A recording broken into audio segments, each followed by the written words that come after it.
Hello. Today I will be talking about the show Jane the Virgin. Gender and Racial or Ethnic Inequality. Monica Eustrow.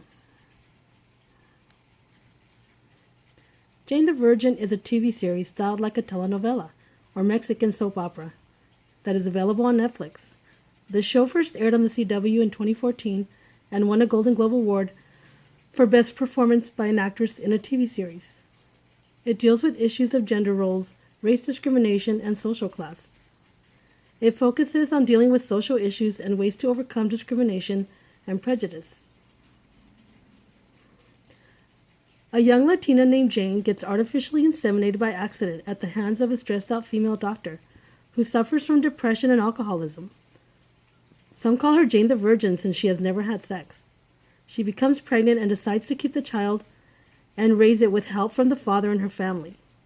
Although she is young, she is outspoken and fights for what she believes in. She is empowered but struggles to show her independence in a patriarchal society. Jane fights against gender discrimination as she pursues her dream of becoming a writer. The professor she interns for decides to take advantage of his authoritative position and starts having an intimate relationship with her. Soon after, Jane finds out that he has done the same with other female interns. When Jane confronts him, he decides to fire her.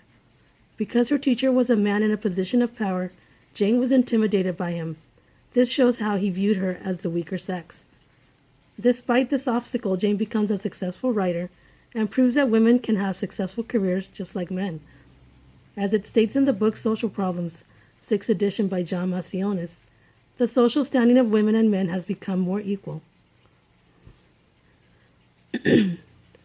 Jane and the women in her family fight against racial discrimination and Latino stereotypes. Because Jane's grandmother is in the U.S. illegally, she fears being deported and stays home most of the day. She avoids letting anyone know about her situation and feels she has no rights. Jane faces prejudice at her job as a waitress, where mostly wealthy people go to eat. They treat her like a lower-class citizen who is only there to serve them, and they think she is ignorant and lazy. Racial and ethnic stereotypes are a problem, and the claim that people are biologically inferior can be used to justify making them socially inferior.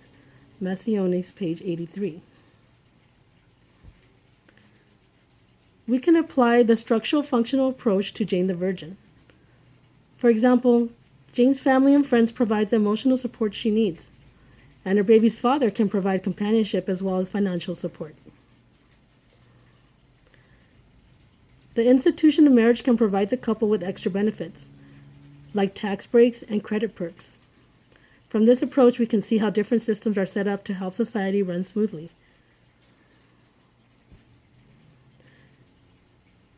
The social conflict theory.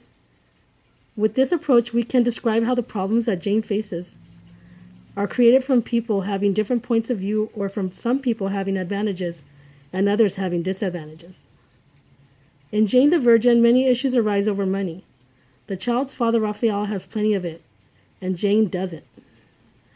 Raphael prioritizes money. Jane prioritizes family. One example is that Raphael wants to put their son in an expensive private school, but Jane would rather budget and put him in public school.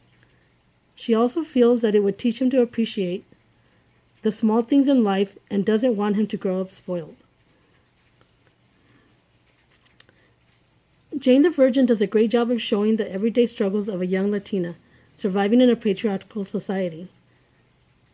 It sends a strong message to women that we should fight for what we believe in and pursue our dreams by taking the necessary steps to be successful in our personal lives as well as our professional ones, and by not allowing our gender or race to be used against us in any way. The show provides new ideas on how to fight against gender and racial discrimination by allowing us to see the issue from different perspectives. Thank you.